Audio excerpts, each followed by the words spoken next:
Praise lord everyone. Bible reading in 6 months. Day 58 February 27. మొదటి భాగంగా దినవృత్తాంతంలో మొదటి గ్రంథము 21వ అధ్యాయం నుండి చదువుకుందాం. తర్వాత సాతాను ఇశ్రాయేలునకు విరోధంగా లేచి ఇశ్రాయేలును లెక్కించుటకు దావీదును ప్రేరేపింపగా, దావీదు యోవాబునకును జనుల యొక్క అధిపతులకును, మీరు వెళ్ళి బెయేర్షెబా మొదలుకొని దాను వరకు ఉండు ఇశ్రాయేలు నుంచి వారి సంఖ్య నాకు తెలియచేయుటకై నా యొద్దకు దాన్ని తీసుకొని రండని ఆజ్ఞ ఇచ్చెను. అందుకు యోవాబు, రాజా, నా ఏలినవాడా, యెహోవా తన జనులను ఇప్పుడున్న వారికంటే 100 ఎక్కువ మందిని చేయునుగాక. వారందరూ నా ఏలినవాని దాసులు కారా? నా ఏలినవానికి ఈ విచారణ ఎలా? ఇది జరగవలసిన హేతువేమి? జరిగిన యెడల ఇశ్రాయేలులకు శిక్ష కలుగును అని మనవి చేశాను.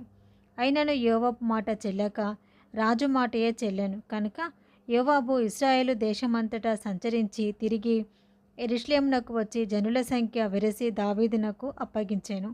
ఇశ్రాయేలు అందరిలో కత్తిదూయువారు 11 లక్షల మందియు, యూదావారిలో కత్తిదూయువారు 4,70,000 మందియు సంఖ్యకు వచ్చిరి. రాజు మాట యోవాబునకు అసహ్యంగా ఉండెను. కనుక అతడు లేవి, బెన్యామీను గోత్ర సంబంధులను ఆ సంఖ్యలో చేర్చలేదు. ఈ కార్యము దేవుని దృష్టికి ప్రతికూలమగుట చేత ఆయన ఇశ్రాయేలును బాధపెట్టెను. దావీదు, నేను ఈ కార్యం చేసి అధిక పాపం తెచ్చుకుంటుని, నేను మిక్కిలి అవివేకముగా ప్రవర్తించి తిని, ఇప్పుడు నీ దాసుని దోషము పరిహరించుమని దేవునితో మొరపెట్టగా, యెహోవా దావీదునకు దర్శకుడగు గాదుతో ఇలాగు సెలవిచ్చెను. నీవు వెళ్ళి దావీదుతో ఇట్లనము, యెహోవా సెలవిచ్చినది ఏమనగా, 3 విషయములు నేను నీ ఎదుట నుంచుచున్నాను.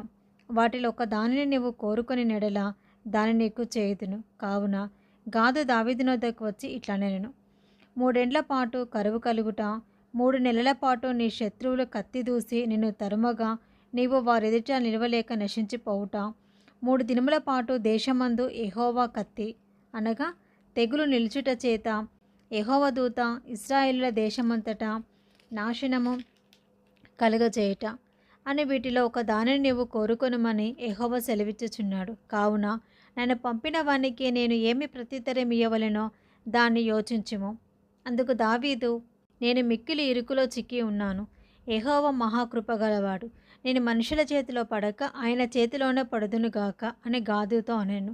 కావున యెహోవా ఇశ్రాయేలు మీదికి తెగులు పంపగా ఇశ్రాయేలులో 70,000 మంది చచ్చిరి. యెరూషలేమును నాశనమును చేయుటకై దేవుడొక దూతను పంపెను. అతడు నాశనం చేయబోచుండగా యెహోవా చూచి ఆ చేటు విషయమై సంతాపముంది నాశనం చేయు దూతతో, చాలును, ఇప్పుడు నీ చెయ్యి ఆపుమని సెలవీయగా ఆ దూత యోబుసేయుడైన ఒర్నాను కళ్ళమునొద్ద నిలిచెను. దావీదు కన్నులెత్తి చూడగా భూమి ఆకాశముల మధ్యను నిలుచుచు బరతీసిన కత్తి చేత పట్టుకొని దానిని యెరూషలేము మీద చాపిన యెహోవా దూత కనబడెను. అప్పుడు దావీదును పెద్దలను గోనెపట్టలు కప్పుకొనిన వారై సాష్టాంగ పడగా, దావీదు, జనులను ఎంచుమని ఆజ్ఞ ఇచ్చిన వాడను నేనే కదా, పాపం చేసి చెడుతనము జరిగించిన వాడను నేనే కదా, గొర్రెల వంటి వారాగు వీరేమి చేసిరి? నా దేవుడవైన యెహోవా, బాధపెట్టు నీ చెయ్యి నీ జనుల మీద ఉండకుండా నా మీదను నా తండ్రి ఇంటి వారి మీదను ఉండనిమ్మని దేవునితో మనవి చేశాను. యోబూసీయుడైన ఒర్నాను కళ్ళమునందు యెహోవాకు ఒక బలిపీఠమును కట్టించుటకై దావీదు అచ్చడికి వెళ్ళవలెనని దావీదునకు ఆజ్ఞ ఇమ్మని యెహోవా దూత గాదునకు సెలవీయగా, యెహోవా నామమున గాదు పలికిన మాట ప్రకారము దావీదు వెళ్ళెను. ఒర్నాను అప్పుడు గోధుమలను నూర్చుచుండెను. అతడు వెనుకకు తిరిగి దూతను చూచినప్పుడు అతడును అతనితో కూడనున్న అతని 4 కుమారులను దాగుకొనిరి. దావీదు ఒర్నాను వద్దకు వచ్చినప్పుడు ఒర్నాను దావీదును చూచి కళ్ళెంలో నుండి వెలుపలికి వచ్చి తల నేల మట్టునకు వంచి దావీదునకు నమస్కారం చేశాను. ఈ తెగులు జనులను విడిచిపోవునట్లుగా ఈ కళ్ళపు ప్రదేశమందు నేను యెహోవాకు ఒక బలిపీఠమును కట్టించుటకై దాన్ని నాకు తగిన క్రయమునకిమ్మని దావీదు ఒర్నానుతో అనగా, ఒర్నాను, రాజైన నా ఏలినవాడు దాన్ని తీసుకొని తన దృష్టికి అనుకూలమైనట్టు చేయునుగాక. ఇదిగో, దహనబలులకు ఎద్దులు, కట్టెలకే నురిపిడి సామాగ్రి, నైవేద్యమునకు గోధుమ పిండి, ఇదంతయు నేనిచ్చేదనని దావీదుతో అనెను. రాజైన దావీదు, అట్లు కాదు, నేను నేను నీ సొత్తును ఊరక తీసుకొని యెహోవాకు దహనబలులను అర్పించెను. న్యాయమైన క్రయధనమిచ్చి దాన్ని తీసుకొందునని ఒర్నానుతో చెప్పి ఆ భూమికి 600 తులముల బంగారమును అతనికిచ్చెను. పిమ్మట దావీదు యెహోవాకు అచ్చట ఒక బలిపీఠంను కట్టించి దహనబలులను సమాధాన బలులను అర్పించి యెహోవాకు మొరపెట్టగా ఆయన ఆకాశంలో నుండి దహన బలిపీఠము మీదికి అగ్ని వలన అతనికి ప్రత్యుత్తరం ఇచ్చెను. యెహోవా దూతకు ఆజ్ఞాపింపగా అతడు తన కత్తిని మరలా వరలో వేసెను. యోబూసీయుడైన ఒర్నాను కళ్ళమందు యెహోవా తనకు ప్రత్యుత్తరం ఇచ్చినని దావీదు తెలుసుకొని అచ్చటనే బలి అర్పించెను. మోషే అరణ్యమందు చేయించిన యెహోవా నివాసపు గుడారమును దహన బలిపీఠమును ఆ కాలమందు గిబియోనులోని ఉన్నత స్థలమందుండెను. దావీదు యెహోవా దూత పట్టుకున్న కత్తికి భయపడిన వాడై యెహోవా యొద్ద విచారించుటకు ఆ స్థలమునకు వెళ్ళలేకుండెను. 22వ అధ్యాయం. మరియు దేవుడైన యెహోవా నివాస స్థలము ఇదే అని, ఇశ్రాయేలు అర్పించు దహనబలులకు పీఠము ఇదే అని దావీదు సెలవిచ్చెను. తర్వాత దావీదు ఇశ్రాయేలుల దేశమందుండు అన్యజాతి వారిని సమకూర్చుడని ఆజ్ఞ ఇచ్చి దేవుని మందిరమును కట్టించుటకై రాళ్ళు చెక్కు వారిని నియమించెను. వాకిళ్ళ తలుపులకు కావలసిన మేకులేమి, చీలలకేమి విస్తారమైన ఇనుమును, తూచశక్యము కానంత విస్తారమైన ఇత్తడిని, ఎంచెనలని కానన్ని దేవదారు మ్రానులను దావీదు సంపాదించాను. సీదోనీయులను తూరునీయులను దావీదు నాకు విస్తారమైన దేవదారు మ్రానులను తీసుకొని వచ్చుచుండిరి. నా కుమారుడైన సొలొమోను పిన్న వయసు కలవ లేతవాడు. యెహోవాకు కట్టబోవు మందిరము దాని కీర్తిని బట్టియు అందమును బట్టియు సకల దేశములలో ప్రసిద్ధి చెందినట్లు అది చాలా ఘనమైనదై ఉండవలెను. కాగా దానికి కావలసిన సాధన రాశిని సిద్ధపరిచిదనని చెప్పి దావీదు తన మరణమునకు ముందు విస్తారంగా వస్తువులను సమకూర్చి ఉంచెను. తర్వాత అతడు తన కుమారుడైన సొలొమోనును పిలిపించి ఇశ్రాయేలుల దేవుడైన యెహోవాకు ఒక మందిరమును కట్టవలసినదని అతనికి ఆజ్ఞ ఇచ్చాను. మరియు దావీదు సొలొమోనుతో ఇట్లనెను, నా కుమారుడా, నేను నా దేవుడైన యెహోవా నామ ఘనత కొరకు ఒక మందిరమును కట్టించవలనని నా హృదయమందు నిశ్చయం చేసుకుని ఉండగా యెహోవా వాక్కు నాకు ప్రత్యక్షమే ఇలాగు సెలవిచ్చెను. నీవు విస్తారముగా రక్తము ఒలికించి గొప్ప యుద్ధములు జరిగించిన వాడవు. నీవు నా నామమునకు మందిరమును కట్టించకూడదు. నా సన్నిధిని నీవు విస్తారంగా రక్తము నేల మీదికి ఓడ్చితివి. నీకు పుట్టబోవు ఒక కుమారుడు సమాధానకర్తగా నుండును. చుట్టూ ఉండు అతని శత్రువులందరినీ నేను తోలివేసి అతనికి సమాధానం కలగజేతును. అందువలన అతనికి సొలొమోన్ అని పేరు పెట్టబడును. అతని దినములలో ఇశ్రాయేలులకు సమాధానమును విశ్రాంతియు దయచేయుదును. అతడు నా నామమునకు ఒక మందిరమును కట్టించును. అతడు నాకు కుమారుడై ఉండును. నేను అతనికి తండ్రినై ఉందును. ఇశ్రాయేలు మీద అతని రాజ్యము సింహాసనమును నిత్యము స్థిరపరచుదును. నా కుమారుడా, యెహోవా నీకు తోడుగా ఉండునుగాక. నీవు వర్ధిల్లి నీ దేవుడైన యెహోవా నిన్ను గూర్చి సెలవిచ్చిన ప్రకారముగా ఆయనకు మందిరమును కట్టించుదువు కాక. నీ దేవుడైన యెహోవా ధర్మశాస్త్రమును నీవు అనుసరించినట్లుగా యెహోవా నీకు వివేకమును తెలివిని అనుగ్రహించి ఇశ్రాయేలు మీద నీకు అధికారం దయచేయునుగాక. యెహోవా ఇశ్రాయేలును గూర్చి మోషేకు ఇచ్చిన కట్టడల ప్రకారముగాను ఆయన తీర్చిన తీర్పుల ప్రకారముగాను జరుపుకొనుటకు నీవు జాగ్రత్త పడినడలా నీవు వృద్ధి పొందుదువు. ధైర్యం తెచ్చుకొని బలముగా ఉండుము. భయపడకుము, దిగులు పడకుము. ఇదిగో, నేను నా కష్టస్థితిలోనే ప్రయాసపడి యెహోవా మందిరమునకు 2,00,000 మణుగుల బంగారమును 10 కోట్ల మణుగుల వెండిని తూచశక్యము కానంత విస్తారమైన ఇత్తడిని ఇనుమును సమకూర్చి ఉన్నాను. మ్రానులను రాళ్లను కూర్చి ఉంచి తిని నీవు ఇంకనూ సంపాదించుదువు కాక. మరియు పనిచేయతగిన విస్తారమైన శిల్పకారులను, కాసే పనివారును, వడ్రవారును, ఏ విధమైన పనినైనను నెరవేర్చగల మంచి పనివారును నీ యొద్ద ఉన్నారు. లెక్కింపలేనంత బంగారమును, వెండియు, ఇత్తడియు, ఇనుమును నీకు ఉన్నవి. కాబట్టి నీవు పని పూనుకొనుము. యెహోవా నీకు తోడుగా ఉండునుగాక. మరియు తన కుమారుడైన సొలొమోనునకు సహాయం చేయవలెనని దావీదు ఇశ్రాయేలు అధిపతుల అందరికీ ఆజ్ఞాపించెను. ఎట్లనగా, మీ దేవుడైన యెహోవా మీతో కూడా ఉన్నాడు కదా. చుట్టూనున్న వారి వలన తొందర లేకుండా ఆయన మీకు నెమ్మది ఇచ్చి ఉన్నాడు కదా. దేశ నివాసులను ఆయన నాకు వశపరిచి ఉన్నాడు. యెహోవా భయము వలనను ఆయన జనుల భయము వలనను దేశము లోపరచబడి ఉన్నది. కావున హృదయపూర్వకంగా మీ దేవుడైన యెహోవాను వెతుకుటకు మీ మనసును దృఢపరచుకొని ఆయన నిబంధన మందసమును, దేవునికి ప్రతిష్ఠితమైన ఉపకరణములను ఆయన నామం కొరకు కట్టబడు ఆ మందిరంలోనికి చేర్చుటకై మీరు పూనుకొని దేవుడైన యెహోవా పరిశుద్ధ స్థలమును కట్టుడి. 23వ అధ్యాయము. దావీదు ఏండ్లు నిండిన వృద్ధుడాయెను కనుక అతడు తన కుమారుడైన సొలొమోనును ఇశ్రాయేలు మీద రాజుగా నియమించెను. మరియు అతడు ఇశ్రాయేలు అధిపతులందరినీ, యాజకులను, లేవీయులను సమకూర్చెను.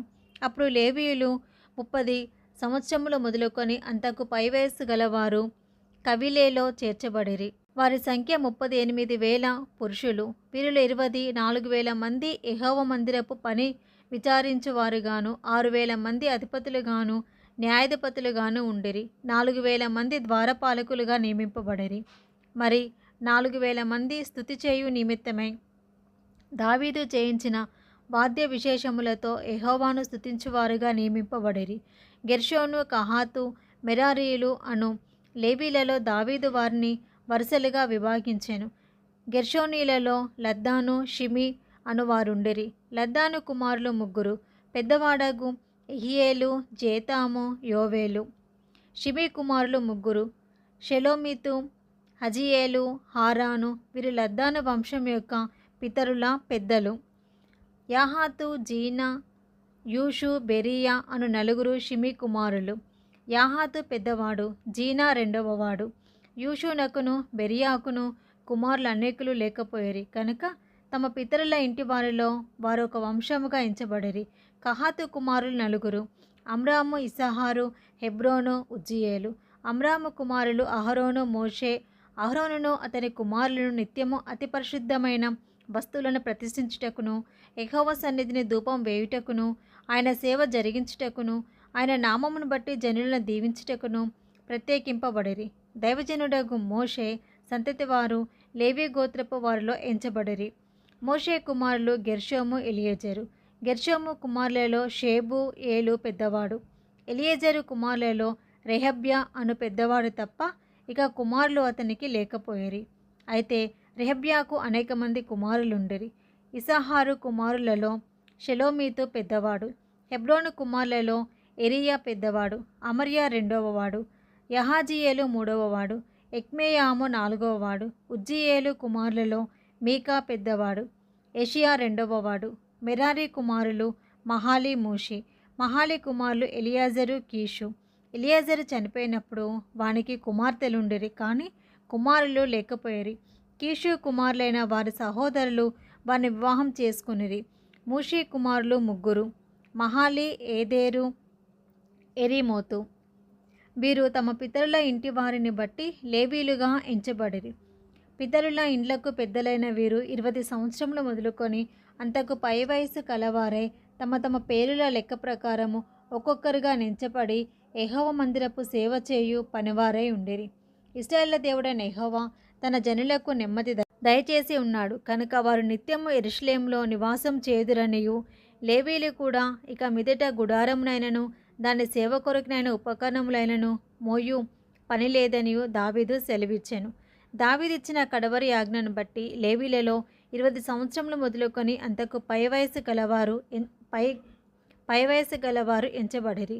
వీరు అహరోను సంతతి వారి చేతి క్రింద పనిచూచుటకును వారి వశమునున్న యెహోవా మందిర సేవ కొరకై సాలులోను గదులలోను ఉంచబడిన సకలమైన ప్రతిష్ఠిత వస్తువులను శుద్ధి చేయుటకును, దేవుని మందిర సేవ కొరకైన పనిని విచారించుటకును, సన్నిధి రొట్టెను, నైవేద్యమునకు తగిన సన్నపు పిండిని, పులుసు లేని భోజ్యములను, పెనములో కాల్చు దానిని, పేల్చు దానిని, నానా విధమైన పరిమాణములు గల వాటిని, కొలత గల వాటిని విచారించుటకును, అనుదినము ఉదయ సాయంకాలములందు యెహోవాను గూర్చిన స్తుతి పాటలు పాడుటకును, విశ్రాంతి దినములలోను, అమావాస్యలలోను, పండుగలలోను, యెహోవాకు దహన బలులను అర్పింపవలసిన సమయములన్నిటిలోనూ లెక్కకు సరైన వారు వంతు ప్రకారము నిత్యం యెహోవా సన్నిధిని సేవ జరిగించుటకును నియమింపబడిరి. సమాజపు గుడారమును కాపాడుటయు, పరిశుద్ధ స్థలమును కాపాడుటయు, యెహోవా మందిరపు సేవతో సంబంధించిన పనులలో వారి సహోదరులకు అహరోను సంతతి వారికి సహాయం చేయుటయు వారికి నియమింపబడిన పని అయి ఉండెను. 24వ అధ్యాయము. అహరోను సంతతి వారికి కలిగిన వంతులేవనగా, అహరోను కుమారులు నాదాబు, అబీహు, ఎలియాజరు, ఈతామారు. నాదాబును అబీహును సంతతి లేకుండా తమ తండ్రి కంటే ముందుగా చనిపోయారు కనుక ఎలియాజరును ఈతామారును యాజకత్వము జరుపుచూ వచ్చిరి. దావీదు ఎలియాజరు సంతతి వారిలో సాదోకును, ఈతామారు సంతతి వారిలో అహిమేలెకును ఏర్పరిచి వారి వారి జనము యొక్క లెక్కను బట్టి పని నియమించెను. వారిని ఏర్పరచుటలో ఈతామారు సంతతి వారిలోని పెద్దల కంటే ఎలియాజరు సంతతి వారిలోని పెద్దలు అధికులుగా కనబడిరి. కనుక ఎలియాజరు సంతతి వారిలో 14 తమ పితరుల ఇంటి వారికి పెద్దలుగాను, ఈతామారు సంతతి వారిలో 8 మంది తమ తమ పితరుల ఇంటి వారికి పెద్దలుగాను నియమింపబడిరి. ఎలియాజరు సంతతిలోని వారును ఈతామారు సంతతి వారిలో కొందరును దేవునికి ప్రతిష్ఠితులకు అధికారులై ఉండేరి. కనుక తమ పరిశుద్ధ స్థలమునకు అధికారులుగా ఉండుటకే చీట్లు వేసి బంతులు పంచుకొనిరి. లేవీలలో శాస్త్రిగానున్న నెతనేలు కుమారుడగు షెమయ్య రాజు ఎదుటను, అధిపతులు ఎదుటను, యాజకుడైన సాదోకు ఎదుటను, అబ్యాతారు కుమారుడైన అహిమేలెకు ఎదుటను, యాజకుల ఎదుటను, లేవీల ఎదుటను, పితరుల ఇండ్ల పెద్దలైన వారి ఎదుటను వారి పేర్లు దాఖలు చేశాను. ఒక్కొక్క పాత్రలో నుండి ఒక పితరుని ఇంటి చీటి ఎలియాజరు పేరిటను, ఇంకొకటి ఈతామారు పేరిటను తీయబడెను. మొదటి చీటి యెహోయారీబునకు, రెండవది యోదాకును ఏదాయాకును, మూడవది హారీమునకు, నాలుగవది షేయిరీమునకును, ఐదవది మల్కియాకు, ఆరవది మియామినకు, ఏడవది హక్కోజునకు, ఎనిమిదవది అబియాకు, తొమ్మిదవది యేషువాకు, 10వది షెకన్యాకు, 11వది ఎల్యాషీబునకు, 12వది యాకీమునకు, 13వది హుప్పాకు, 14వది ఏషేబాబునకు, 15వది బిల్కాకు, 16వది ఇమ్మేరునకు, 17వది హేజీరునకు, 18 హప్పేసునకు, 19వది పెతాహయాకు, 20వది ఎహెజ్కేలునకు, 21వది యాకీనునకు, 22వది గాములునకు, 23వది దెలయ్యాకు, 24వది మయజ్యాకు పడెను. ఇశ్రాయేలుల దేవుడైన యెహోవా వారి పితరుడగు అహరోనునకు ఆజ్ఞాపించిన కట్టడ ప్రకారముగా వారు తమ పద్ధతి చొప్పున యెహోవా మందిరంలో ప్రవేశించి చేయవలసిన సేవా ధర్మము ఇలాగున ఏర్పాటు ఆయను. శేషించిన లేవి సంతతి వారెవరనగా అమ్రాము సంతతిలో షూబాయేలును, షూబాయేలు సంతతిలో యెహెద్యాహును, రెహబ్యా ఇంటిలో అనగా రెహబ్యా సంతతిలో పెద్దవాడైన ఇషియాయును, ఇస్హారీయులలో షేలోమోతును, షేలోమోతు సంతతిలో యాహాతును, హెబ్రోను సంతతిలో పెద్దవాడైన ఏరియా, రెండవ వాడైన అమర్యా, మూడవ వాడైన యహాజీయేలు, 4వ వాడైన ఎక్మేయాములును, ఉజ్జియేలు సంతతిలో మీకాయును, మీకా సంతతిలో షామీరును, ఇషియా సంతతిలో జెకర్యాయును, మెరారి సంతతిలో మహాలి, మూషి అనువారును, యహాజీయాహు సంతతిలో బెనోయును. యహాజీయాహు వలన మెరారికి కలిగిన కుమారులెవరనగా బెనో, షోహాము, జక్కూరు, ఇబ్రి. మహాలికి ఎలియాజరు కలిగెను. వీరికి కుమారులు లేకపోయారు. కీషు ఇంటివాడు అనగా కీషి కుమారుడు ఎరమ్హేలు. మూషి కుమారులు మహాలి, ఏదేరు, ఎరియోతు. వీరు తమ పితరుల ఇండ్లను బట్టి లేవీయులు. వీరును తమ సహోదరులైన అహరోను సంతతి వారు చేసినట్లు రాజైన దావీదు ఎదుటను, సాదోకు, అహిమేలెకు అను యాజకులలోను, లేవీలలోను, పితరుల ఇండ్ల పెద్దలెదుటను, తమలో నుండి పితరుల ఇంటి పెద్దలకును, తమ చిన్న సహోదరులకును చీట్లు వేసుకొనిరి. ఇది మొదటి భాగం అండి. Praise the lord.